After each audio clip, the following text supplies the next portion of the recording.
मौसम गर्मा के आगाज़ के साथ ही कश्मीर में एक वबा जन्म लेती है जिससे लोग खास करके बुज़ुर्ग और बच्चे इसका शिकार होते हैं। जी, हम बात कर रहे हैं पोलन ट्रीज़ की। श्रीनगर के तमाम हस्पतालों में, खासकर जैसे सीडी हॉस्पिटल में, जेवीसी में, एसएमएचएस में रोज़ तकरीबन इन दिनों 30 से 40 मरीज़ जो है वो दाखिला लेते हैं पोलन एलर्जी के केसेस के लिए। हम लोगों से भी बात करने की कोशिश करेंगे और जानने की कोशिश करेंगे लोग इसको कैसे समझते हैं, और डॉक्टर्स से भी बात करने की कोशिश करेंगे और इस पोलन एलर्जी के पीछे वजह जानने की कोशिश करेंगे। कश्मीर घाटी में इन दिनों कई लोग पोलन एलर्जी से ग्रसित हो रहे हैं। उत्तरी कश्मीर से लेकर दक्षिणी कश्मीर तक और दक्षिणी कश्मीर से लेकर मध्य कश्मीर तक घाटी के अधिकांश हिस्सों में सफेदे के पेड़ों से गिरने वाली रुई के गालों से कई लोग इनसे होने वाली एलर्जी से पीड़ित हो रहे हैं। कश्मीर में ज्यादातर जगहों पर सफेदों के पेड़ से कपासनुमा रुई कि ये गाले लोगों के लिए परेशानी का सबब बन गए हैं। ऐसे हालात में खास तौर पर स्कूली बच्चों व बुजुर्गों को भारी दिक्कतों का सामना करना पड़ रहा है। सफेदे के पेड़ों की 2 किस्में पाई जाती हैं और कोर्ट ने भी इस किस्म के पेड़ों को काटने की अनुमति दे रखी है। इसके बावजूद कश्मीर में ऐसे पेड़ बड़ी संख्या में उगे हुए हैं जिन्हें काटने के लिए कोई कदम नहीं उठाया जा रहा। इस पूरे मामले पर क्या कहना है आम लोगों और डॉक्टरों की क्या सलाह है, देखिए इस हमारी खास पेशकश में। जी हाँ, आपने बिल्कुल सही कहा। एक्चुअली हर साल जो है ये सीज़न ही ऐसा होता है, पोलन्स जो है बहुत ज़्यादा बढ़ गए हैं और एलर्जीज़ भी बहुत देखने को मिल रही है। अगर हम बात करें बच्चों में या फिर एडल्ट्स में भी जो है अच्छी खासी एलर्जी देखने को मिल रही है। आई इन्फेक्शन हो रहा है या फिर चेस्ट वगैरह जो है वो इन्फेक्शन हो रहा है। जी हाँ, मतलब अगर हम बच्चों की बात करें, इस पोलन की वजह से जुकाम रहता है, बहुत प्रॉब्लम्स हो रही है। सिर्फ मैं बच्चों की बात नहीं करूँगी, मैं एक एडल्ट हूँ, मुझ में भी बहुत सारी प्रॉब्लम हो गई। मतलब रिसेंटली मुझे जो है आई इन्फेक्शन हो गया था, इसी वजह से डॉक्टर्स के पास जाना पड़ता है। बाहर अगर निकलते हैं हम अलग से स्पेक्स लगाना पड़ता है, मास्क लगानी पड़ती है। तो आई थिंक प्रिकॉशंस लेनी चाहिए हर किसी को। लेकिन हाँ, एलर्जीज़ बहुत ज़्यादा हो रही है, बच्चों में भी हो रही है, बड़ों में भी हो रही है। और इसी वजह से चलते हुए ना इस जो बहुत प्रॉब्लम्स हो रही है। आपको क्या लगता है एडमिनिस्ट्रेशन को इस हवाले से क्या करना चाहिए? अगर हम देखिए पहली बात तो बोला गया था कि जो ये पोलन ट्रीज़ है जिनकी वजह से ये निकलते हैं, ये जो है इनको काटना चाहिए। बट जो एडमिनिस्ट्रेशन है उसने उनके खिलाफ कोई ये नहीं लिया। उससे चलते जो बाकी ट्रीज़ है वो तो काट लेते। फॉर एग्जाम्पल अगर हम अमर सिंह कॉलेज की बात करें, वहाँ के ट्रीज़ तो साफ़ कर दिए, लेकिन जो मेन प्रॉब्लम है ये ट्रीज़ के टाइम उनको एनवायरनमेंट याद आता है कि हम जो है ये नहीं काट सकते। तो एडमिनिस्ट्रेशन की भी कहीं ना कहीं मैं गलती मानूंगी इस हवाले से। और मुझे लगता है कि अगर अब चलिए हो रहे पोलन, तो थोड़ा सा अवेयरनेस जो है ना इसके खिलाफ कि लोगों को अवेयर करे कि ये लगाए, ये चीज़ यूज़ करे या फिर ये सब चीज़ें, वो भी उनके एंड से नहीं आ रहा है। इंडिविजुअल जो है वो अपनी रिसर्च करे कि किस पर करो क्या होगा। मतलब अगर हम बात करें कश्मीर में ये ज़्यादा बना कहा विचयू एम सित गशो फर्क, तो यही सब चीज़ है। Administration is doing nothing. इस साल गवर्नमेंट ऑफ जम्मू कश्मीर ने ऑर्डर निकाला था पोलन ट्री के हवाले से, क्योंकि आपको पता है जब भी ये मौसम आता है इन्फेक्शन हमें इससे देखने को मिल रहे हैं। बच्चों में ज़्यादातर ये जो पोलन ट्री है इनका जो इफेक्ट है वो बच्चों को देखने को मिल रहा है।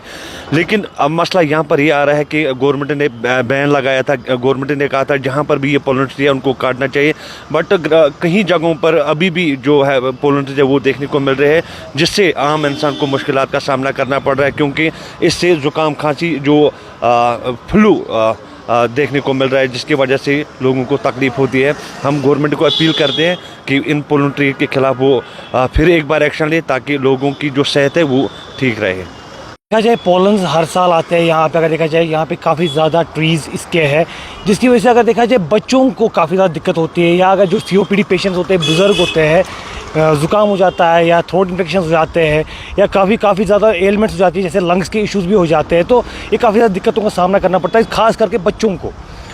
अगर देखा जाए तो इनकी थोड़ी सी पैदाइश थोड़ी सी कम करनी चाहिए। पोलन्स के ट्रीज़ की जो है, इनकी जो पॉपुलर ट्रीज़ है, इनकी थोड़ी पैदाइश कम करनी चाहिए।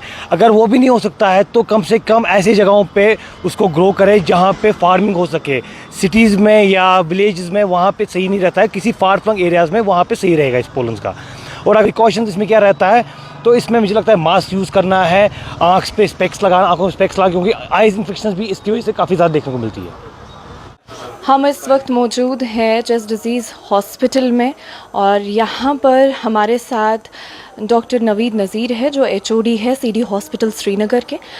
अभी जो है पोलन एलर्जी के केसेस सीडी हॉस्पिटल में 30 से 40 तकरीबन हर रोज़ मरीज़ यहाँ पे दाखिला ले रहे हैं पोलन एलर्जी के लिए। तो मज़ीद हम डॉक्टर साहब से ही बात करके जानेंगे कि क्या वजह हो सकती है इसके पीछे। अस्सलाम वालेकुम डॉक्टर साहब, आप बताएं कि ये पोलन एलर्जीज़ के लिए क्या वजह है कि इतने रोज़ पेशेंट्स आ रहे हैं यहाँ पे केसेस? देखिए, जो एलर्जिक पेशेंट्स होते हैं उनमें हम नॉर्मली देखते हैं कि ये जो सीज़न होता है इसमें उनके सिम्टम्स में इजाफा होता है, स्पेशली वो वाले पेशेंट्स जिनको पोलन से एलर्जी होती है। क्योंकि एलर्जिक पेशेंट्स कोई भी हो, किसी भी फॉर्म में एलर्जी हो, वो स्किन एलर्जी हो, वो ज़ुकाम हो, वो अस्थमा का मरीज़ हो, या स्पेशली एलर्जिक अज़मा, या थ्रोट इरिटेशन का मसला हो, या कोई भी एलर्जी में बॉडी में हो सकती है किसी भी फॉर्म में। और जो पेशेंट्स इन पोलन से एलर्जिक होते हैं उनमें इस सीज़न में इजाफा हो जाता है। ये कोई नई बात नहीं है, ये हम हर साल देखते हैं।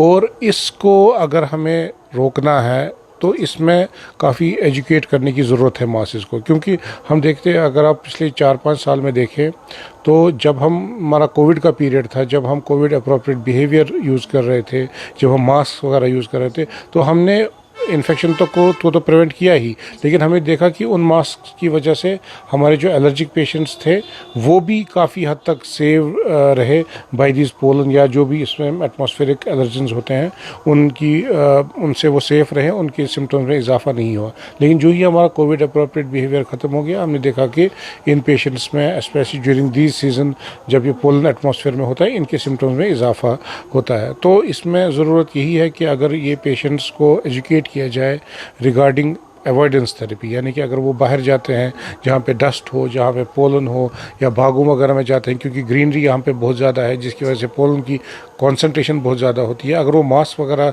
वहाँ पे यूज़ करें तो वो प्रोटेक्टेड रह सकते हैं। सेकंड, जो ऑलरेडी इन बीमारियों में मुब्तला है तो before the onset of season तो वो अपने डॉक्टर साहिबान के साथ मशवरा करें, एक मुलाहिज़ा अपना कराएं। वो एक तो उनका ट्रीटमेंट भी ऑप्टिमाइज़ करेंगे और उनको अगर कोई एडिशनल प्रोटेक्टिव दवाई देनी होगी विच विल प्रिवेंट कि पोलन की एलर्जी ना हो, उसके लिए वो दवाइयाँ भी रख सकते हैं जिससे उसके सिम्टम्स भी कंट्रोल में रहेंगे और जो अटैक होने का अंदेशा होता है उसको भी वो मिनिमाइज़ कर सकते हैं।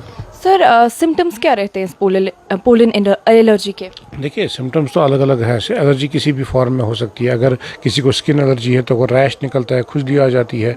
आई एलर्जी है, कंजक्टिवाइटिस है, आंसू आना शुरू हो जाते हैं या खुजली होती है आँखों में। अगर नेज़ल एलर्जी है तो ज़ुकाम होना, रनिंग नोज़, अगर थ्रोट में है गला ख़राब होना, खांसी होना, सोर थ्रोट, ये सिम्टम्स होते हैं। और जो एज़मेटिक्स होते हैं, जिनको सांस की बीमारी होती है, जिनको एलर्जिक होते हैं पोलन से, उनमें इजाफा हो सकता है ऑलरेडी एग्जिस्टिंग सिम्टम्स का, जैसे कि चेस्ट टाइटनेस, वीजिंग, खांसी आना, सांस फूलना। ये कॉमन सिम्टम्स होते हैं जो एलर्जी में हमें देखने को मिलते हैं। और सर, आखिर में आपसे पूछना चाहेंगे क्या प्रिवेंटिव मेजर्स हम ले सकते हैं ताकि ये ना हो, खासकर बुजुर्गों में और बच्चों में जो इसका शिकार हो चुके हैं? नहीं, देखिए, ये एज कोई फैक्टर नहीं होता है। एलर्जी के सिम्टम्स हर किसी में आ सकते हैं, किसी भी एज ग्रुप में आ सकते हैं। हाँ, बच्चों में एम्पलीफाइड सिम्टम्स होते हैं बिकॉज ऑफ स्मॉल एयरवेज, और बुजुर्गों की इम्यूनिटी कम होती है तो उसमें प्रेडिस्पोज रहते हैं ज़्यादा इन्फेक्शंस के। लेकिन एलर्जी किसी भी एज ग्रुप में हो सकती है। जैसे मैंने पहले भी कहा कि इसमें प्रिवेंटिव मेजर्स दो ही हैं, एक तो अवॉइडेंस थेरेपी, वहाँ जगह अवॉइड करना या डस्ट को अवॉइड करना, या जहाँ पे पोलन ज़्यादा है वहाँ पे मास्क वगैरह पहनना जो हमें प्रोटेक्शन दे सकता है। और सेकंड, जो ऑलरेडी एलर्जीज़ में मुब्तला है वो अपना ट्रीटमेंट ऑप्टिमाइज़ करें, जैसे डॉक्टर साहब ने उनको एडवाइस किया है रिगार्डिंग ट्रीटमेंट, रिगार्डिंग अवॉइडेंस या कोई modification of treatment during these allergic times. तो वो एक तो अपनी बीमारी भी कंट्रोल में रहेगी और जो ये अटैक होने का अंदेशा रहता है ड्यू टू पोलन, उसको भी मिनिमाइज़ कर सकते हैं। शुक्रिया डॉक्टर साहब। तो ये हमारे साथ मौजूद थे डॉक्टर नवीद नज़ीर, एचओडी सीडी हॉस्पिटल श्रीनगर के, और इनसे बात कर हमें ये पता चला कि जब लोग बाहर जाएंगे तो उनका मास्क पहनना ज़रूरी है, जिनको ये पोलन एलर्जीज़ में जो भी मुब्तला है, तो जब भी वो बाहर जाएंगे डस्ट से बचने के लिए और पोलन से बचने के लिए उनको मास्क का पहनना बहुत ज़रूरी है। कैमरा पर्सन फिरदौस नजार के साथ मैं हकीम फरशता, गुलिस्तान न्यूज़। कहा जाता है कि 1980 में रशियन पॉपुलर के दरख्त जो है वो यहाँ पर कश्मीर में लाए गए थे, जो इन पोलेंस का सबब बनते हैं। फिर 2015 में हाईकोर्ट के हवाले से एक हुक्म जारी कर दिया गया था, जिसमें बताया गया था कि इन पोलेंस के दरख्तों के, पॉपुलर के दरख्तों पे बैन लगाई जानी चाहिए और इनको काट देना चाहिए।